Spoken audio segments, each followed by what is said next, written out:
Welcome back to the YouTube channel, and thanks for watching. Today I'm going to do a how-to turkey calling. So I have several different types of calls here. There's a couple that I don't have, but I'll go over all the options and how I use them. So first I'll go over a locating call. So there's several different calls you can use for this. I use the crystal call sometimes, and then also a box call, and then crow call, or you can use an owl call, or even a coyote howler.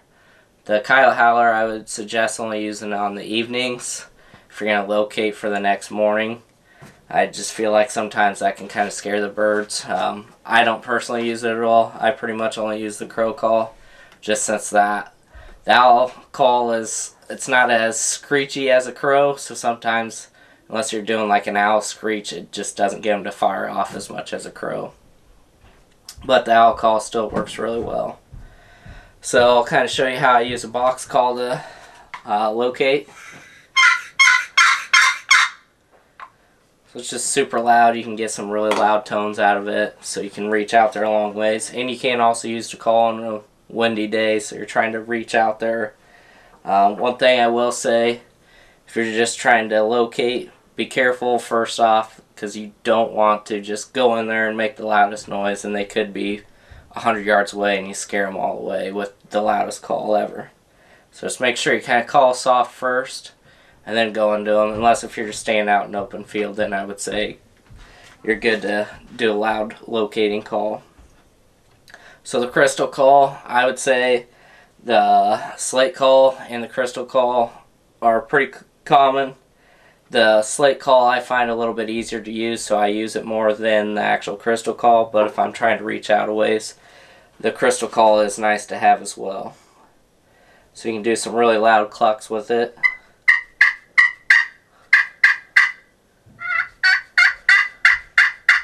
And some super loud yelps. So you can reach out a ways with it. I personally like this slate call. The one thing, when you're holding them, make sure it's up off the palm of your hand. You can actually put it down there if you're trying to really muffle the sound, but most of the time you can control it with the striker. So one thing with the pot calls, you're going to want to make sure you leave the striker on the call. Don't pick it up each time as you're going back and forth. So you can do a couple different things. You can do small circles, or you can just go back and forth. So those are just yelps. And then you can also cluck with it.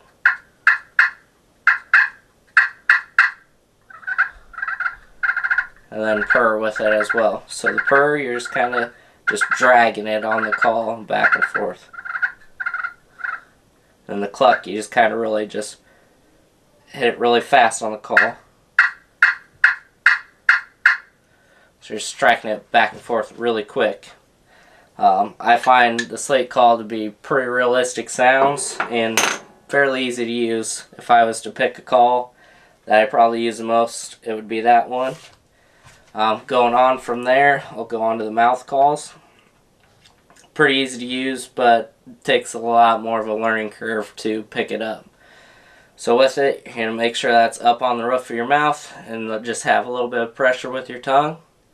And there's several different cuts on these, so you're going to want to make sure you try different cuts to figure out what works best with your mouth and the way that the air forces out of it. So anyway,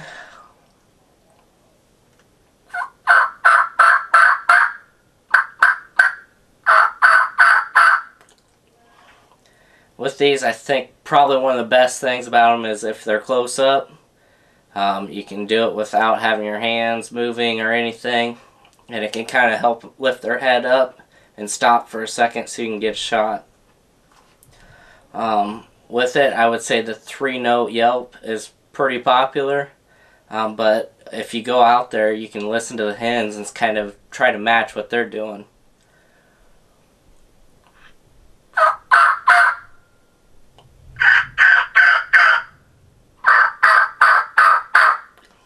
You can kind of call out different sides of it and get a little bit of different sounds, but I personally really like the mouth calls as well.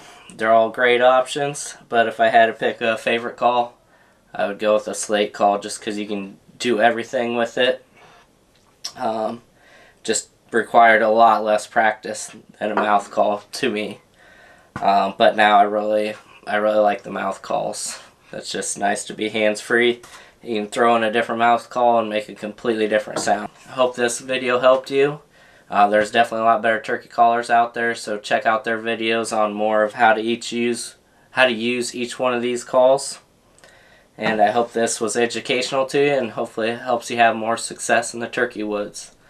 Please like and subscribe to the channel, and as always, stay hidden.